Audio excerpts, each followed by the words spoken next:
Good afternoon and welcome to Nutmeg Sports on the HAN Network. Thursday, March 8th. Frank Granito, happy to be back in studio alongside John Kovac. Want to wish Kevin Coleman to get well soon.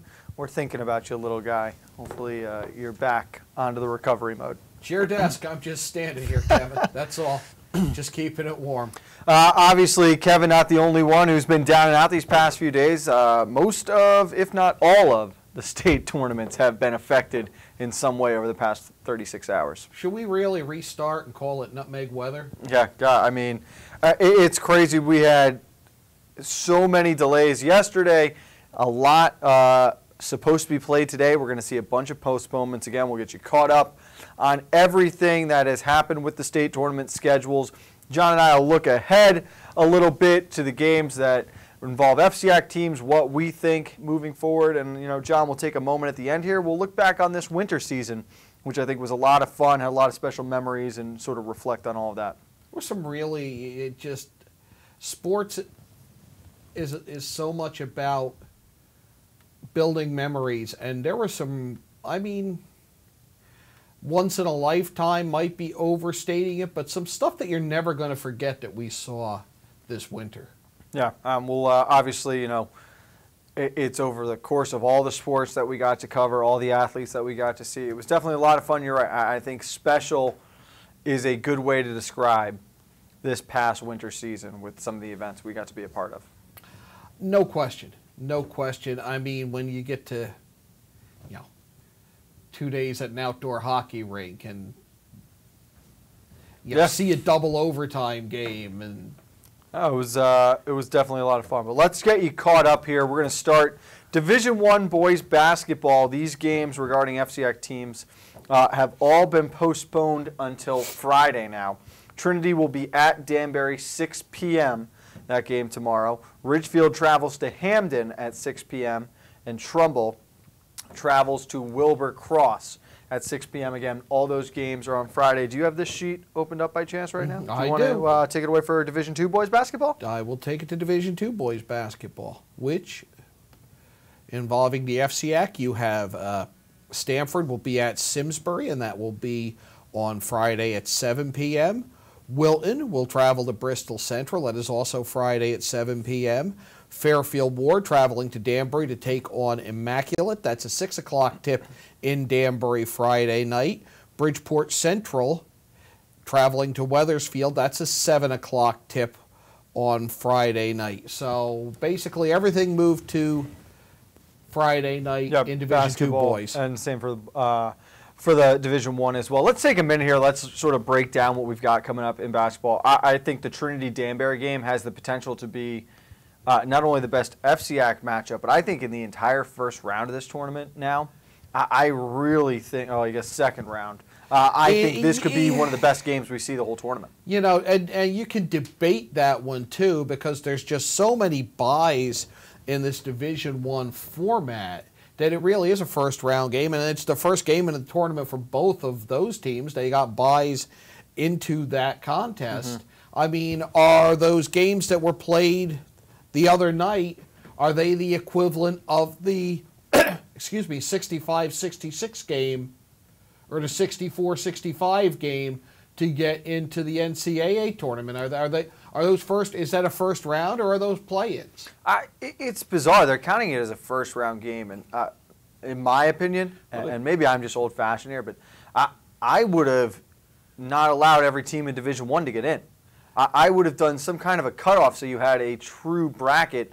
Maybe you do a play-in for the last spot kind of thing. But we talked about this before. Fairfield Prep getting into the tournament with, I believe it was 6 wins. Having coached a team when I was at Fairfield Prep that missed the football playoffs, I think we were a one-loss team that year, and we missed the playoffs by 1/100 of a point or something on average. So you can have a football team lose one game and sit home, and you can have I had a problem with the 400 threshold, but when you take the 400 to going 8-12 in a 20-game season, and you take it down even further, you don't want we don't have the time in a half hour for me to rant on that. And Mike, that's my big thing is, you know what, for the longest time it was 408 wins got you into the tournament. The fact that they've gone below that now is a little bit ridiculous. Well, the thing you got to look at is that was to entice the teams to compete in Division I that were on the fence. So an automatic berth in the state tournament was something that got the teams motivated to play in Division I, because if you had it, you know, based on your record and things like that, you would have teams basically, for lack of a better term, dumping games like what happened last time they tried to have this division system, which I, for one, is a lot better. I think it's a lot better than the way it was set up the previous 7 or 8 years. I agree, and I think the classes, there's just too many X factors that come in here with the classes. A school like Trinity, and don't get me wrong, it was very impressive, their run through Class S last year. But a school like Trinity, St. Joe's, those private schools with the ability to recruit, they have no business playing amongst the smaller classes. It's unfair. No, I think you have to bump them up, or do you look at what New Jersey has always done and have a division for private and parochial schools? And there's arguments against that. I've always favored it, but then do you look at the way high school sports are covered in New Jersey, and is the coverage slanted? Do the private and parochial schools get more coverage because they're essentially drawing and building better teams basically through, I mean, you're basically have the ability to get better athletes together.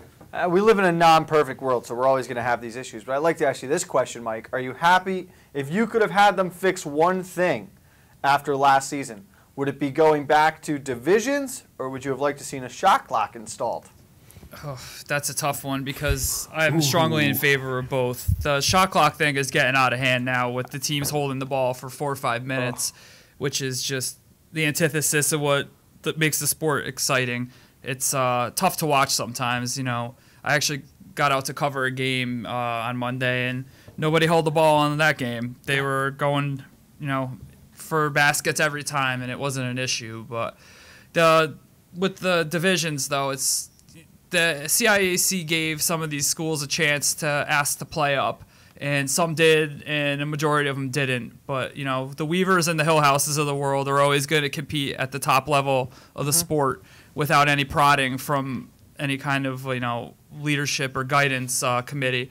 Where some of the teams that we spoke about before are not going to do it unless they're forced to do it. And that's the difference why Weaver and Hill House are class programs in the state, and some of these other programs needed to look in the mirror and be forced to play up to their talent level of the other teams that they face. Yeah, I agree. It's an issue of just a couple of schools and how you've got to really handle it. We could sit here all day about the CIAC and what works and what doesn't work, and the latter probably being heavier in the content. But, you know, I think the divisions are going to work out. I think we'll see good basketball games down the stretch across the board here. Yeah, Trinity Danbury game. You're guaranteed it's going to be a really good one. You know, but on the shot clock, Mike, you talked about, and the one thing for me that catching up with Coach Mike Walsh of Trinity Catholic that he pointed out, it's just it's not teaching kids how to play basketball right. It's forcing horrible habits. You're not playing the game the way it's supposed to be played, and it's taking away from a lot of the skill and talent that could be on display around the state. I'm just who is in favor of not having the shot clock? Who are the proponents? I don't know why it's even an issue when it seems that everybody wants to have a shot clock installed. You know, it doesn't have to be a 24-second shot clock. You know, it could be 35 seconds. It can be 40 seconds. Yeah, I give him 40. I think the big issue is actually installing it around the state and schools. But there's got to be compromises. There's got to be a way to pull it off. There is. There absolutely is. So. They've got around it without having play clocks in football, of having the officials. I know it's a different beast officiating a basketball game and a football game with hand signals and stuff like that. But at this point, you know, I was speaking to a coach off the record, and he was saying about the stalling tactics that, you know, it's almost tougher to do that for a team where you have to be ready to run 4 corners and stuff like that. And at that point, you're having to have practice time devoted to, you know, a zero-sum game to a negative tactic, which is what you want to not have. Mike, Division II. Fairfield Ward against Immaculate. What kind of chance are you giving the Mustangs? Well, they they're had a both good the win Mustangs, for so the, they've got a There pretty you good go. chance. Yeah, it's true. I would say if you go Mustangs, you got a 50% on each for 100% total. But they faced Xavier in the first round of the state tournament, much like last year, and they got a win. And they're gonna, Immaculate's a strong team. They're one of the top teams in the SWC year in and year out. You know what Coach Nelson Mangachos' team is going to be bringing. They're a team that will slow it down if they feel like they can't play tempo with another team, something I've seen them do in the past.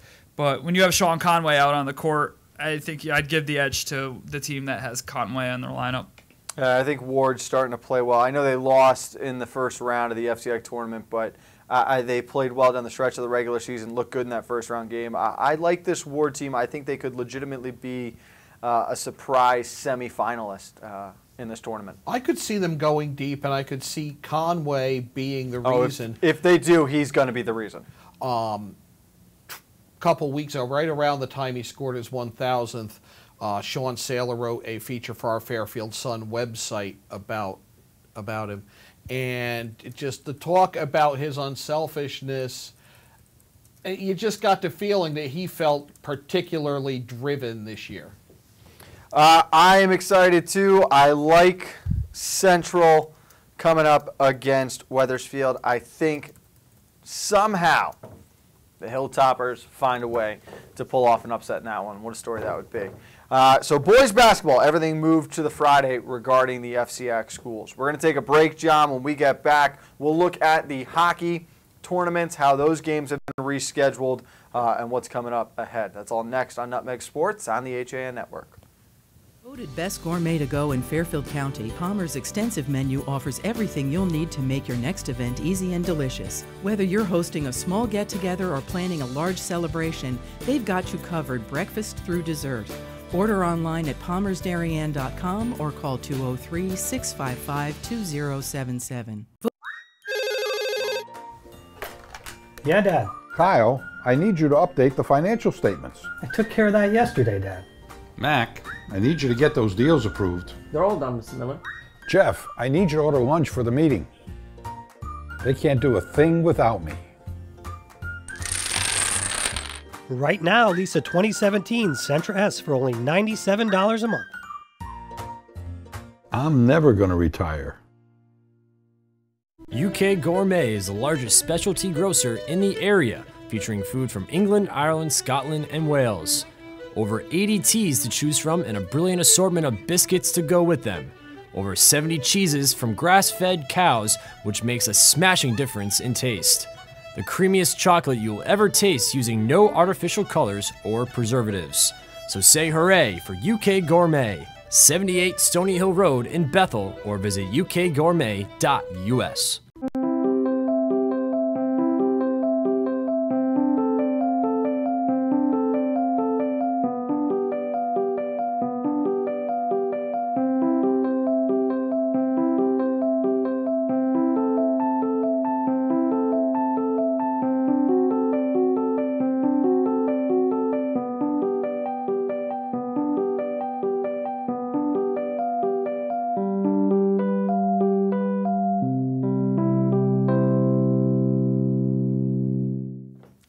Back on Nutmeg Sports on the HAN Network. Thursday, March 8th, Frank Granito alongside John Kovacs looking at a lot of the rescheduling now that's had to be done with the weather. We're going to look at hockey, John, and boys Division I.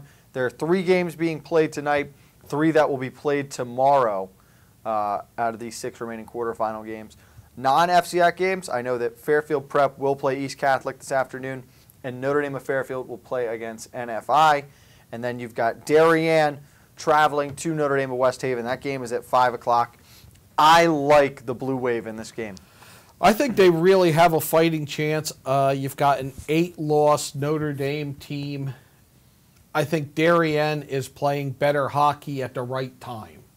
I think they've got an idea of Notre Dame West Haven. They played them already. They kept it close. They're playing physical and fast right now. They've got new line combinations compared to when they first saw the Green Dragons at the start of the year. I just really, I think there's a lot of experience with this group.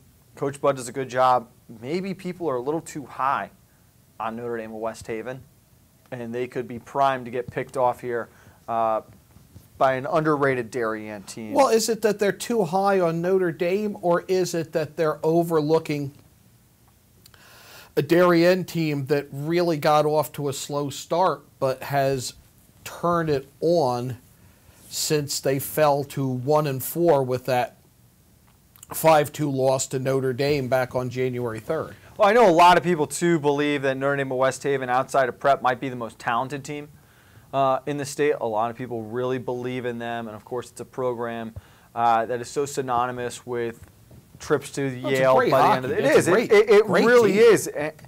I just think, I look at this game, all right, my X factor is going to be Henry Feifel and the way he's playing right now. Obviously, he's had over a week off going back to the semifinals, but I'll pitch it as he's rested. Yeah. And I also think sometimes, particularly when you have an experienced team, that loss in the conference playoffs refocuses them for the state playoffs. There's now that's okay, this is it. If we want to take any hardware home, we better get our act together.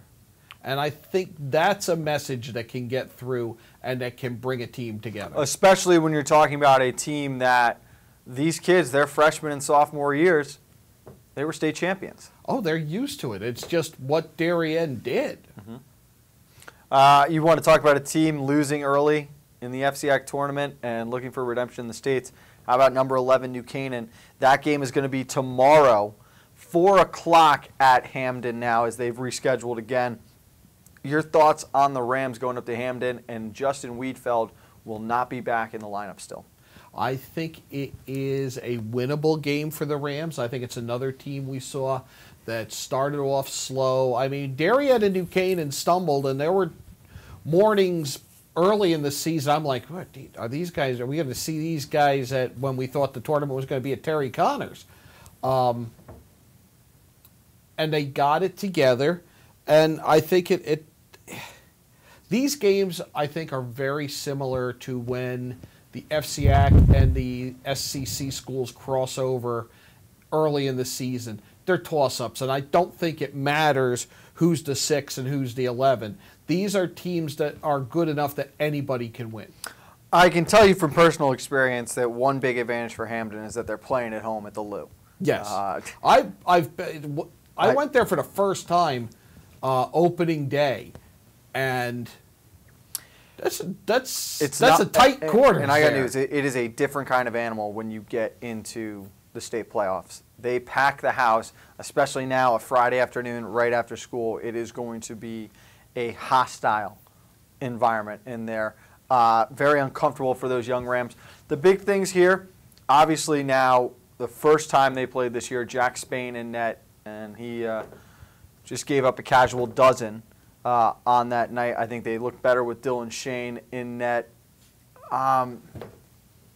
If they play mistake-free, if they can avoid the penalty box, right, I give them a chance, but maybe this team is still just a year away, and this is part of that learning process. I think whatever happens, they might get by Hamden, then you got Xavier, then you've got... Remember, though, New Canaan, unlike Darien, has fared well out of conference. True. Wins over Xavier, over Northwest Catholic. So those go a long way for them. Well, you reminded me of that. Really makes that a good draw for New Canaan. I mean, they might be the 11th. But, yeah, they're at the bottom of the bracket. They avoid prep. They avoid prep. They've got a Northwest Catholic team they've beat. They've got a Xavier team they beat. Yeah, no, the pieces are there for them.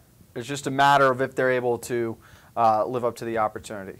On the top of the bracket, though, like Darien, unable to avoid prep in the long run of things. You've got the defending state champion Ridgefield Tigers. They'll open up tomorrow at 5 o'clock from the Winter Garden against Fairfield. Ridgefield here, comfortably? They should, if they're over the fact that they won the FCAC championship. Because you kind of have to put that, okay, we got this done, now this is a new tournament. Because I think sometimes, just as a team losing in its conference tournament can rally the troops. Sometimes I think there's a little bit of, there's a little something to overcome once you win the conference tournament and move on to that state level. It puts more of a target on your back, and you've got to make sure you don't come in overconfident. Well, the good thing is they're not going to have to deal with an unfamiliar opponent in round number 1 or round number 2. They've played twice against both Darien and Notre Dame of West Haven this year, should they take care of Fairfield. I agree that, you know, are they able to move past it and really appreciate, like, they'll understand in a week's time, 2 weeks' time, we can look back and really get it, which Coach Gallagher mentioned to us earlier in the week. But I just think Ridgefield, this group has got a great understanding of what it takes to win. We saw that in the FCX. I think they cruise, are good to go. The other state championship game being played in the first round is Xavier and West Haven. That game at the bottom of the bracket, the winner meeting the winner of New Canaan and Hamden. That will also be played tomorrow, Friday, from Xavier's home rink. Girls basketball, Trumbull plays Mercy tomorrow night. That game on is scheduled. The Class L boys diving finals have been postponed to Friday at 5:30. So that, all of the rescheduling you need to know. And of course, girls state semifinals for hockey is Friday, 4:30 from the rinks at Shelton. But we're going to dive into that a little bit more. I feel like when we get back after the break, John, myself, maybe Mike, will look back on some of our favorite memories from this winter season next on Nutmeg Sports on the HAN Network. Dr. Stephen Molinaro and Peter Healy of Family Practice Dentistry and Laser Dental Care have served Ridgefield for over 22 years. Experienced staff offer gentle drillless techniques, preventative care, and cosmetic procedures in a relaxed environment. Grateful for the community's trust and support through the years, new patients and their families are welcome. Call today.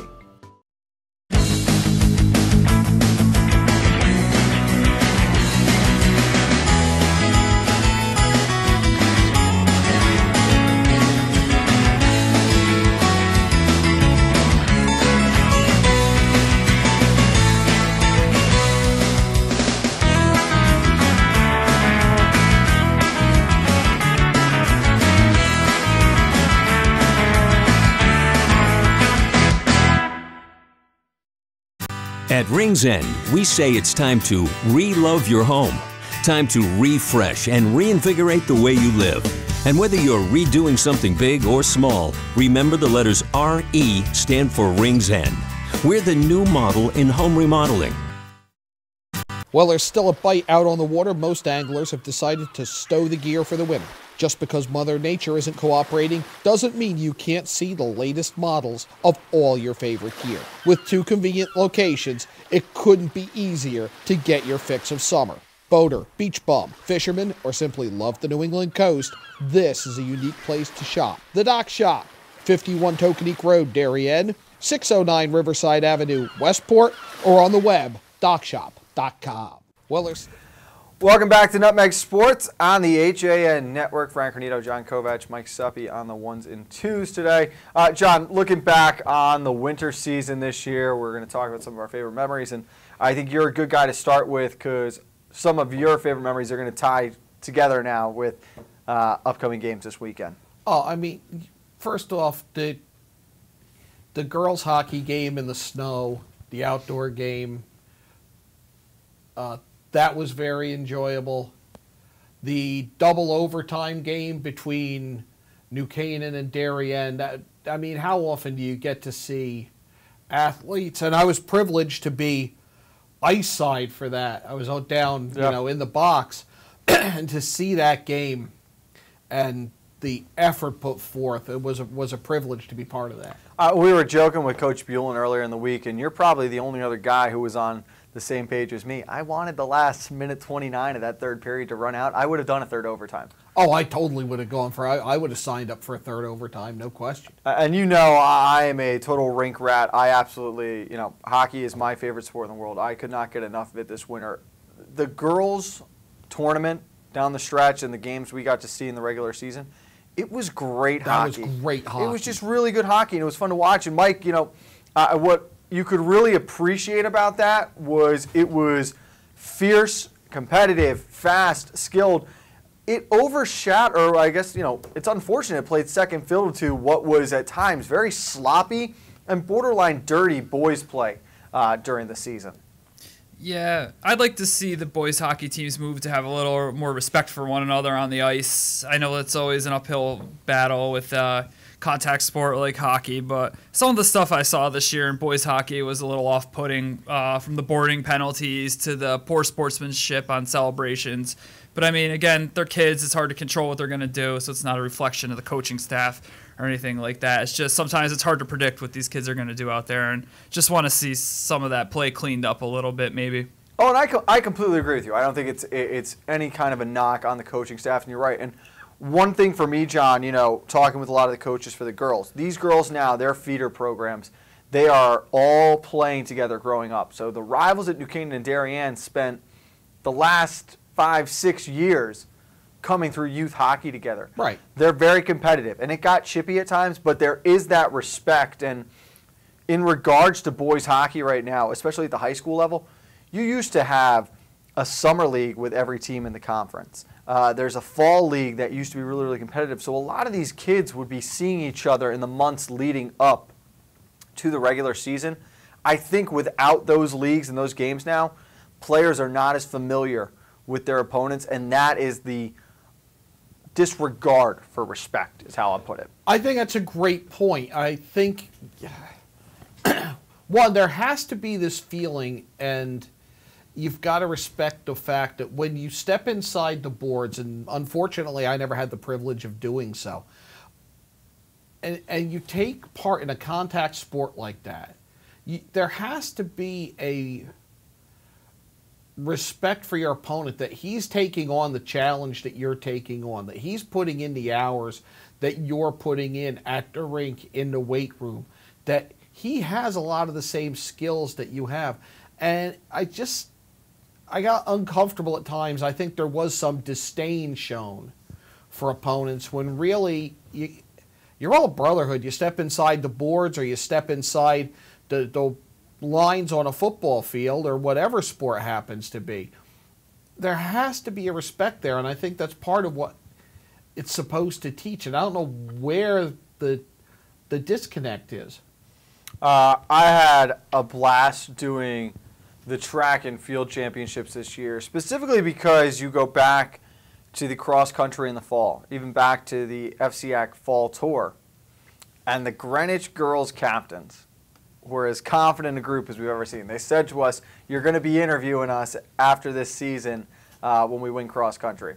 And they came over to our tent, and it was the first thing they said to me. We saw them again at the start of the indoor track championships, and they were like, "Get ready to interview us again because we're taking home another gold." So it's always a really cool day when you get the entire conference together for those kind of events. Floyd Little Fieldhouse is an absolutely spectacular venue to hold it at, and it's always so competitive with all these competitions and the top athletes in the conference. And with the respect that we just said was lacking in some of these other events. They cheered each other on. They congratulate each other when they win. It's a different dynamic there. I'm talking about having the whole conference together. You guys can obviously speak to this much better than I can, but the FCAC wrestling, again, Danbury just so good. But I thought we saw a couple of other programs really starting to grow and maybe close that gap, even if it still isn't by that much. No, but you had Ward with 202 points. They lost by 4. New Canaan up there. A good showing by Trumbull. Wilton up there. But even some of the individual matches coming down to the final minutes. The one that really sticks in my mind was Simon Preston of Ridgefield, who scores the fall with seconds left at 160 pounds to win. And the excitement at the end of that match was just, you don't see that all the time. Mike, you have any thoughts on it? It was just a great, the FCAC this year did a good job in wrestling. New England's, they had Ryan Jack won a championship at 120. Danbury finished third overall. And it's just, part of the great wrestling that took place across the state this year. The FCAC was front and center in that with the best team in the state, Danbury. And, New England at New England's, Connecticut had the most championships of any of the teams up there. So it's a reflection of how strong the sport is within the state. Yeah, and they really do a great job. We've got time for just one more memory here.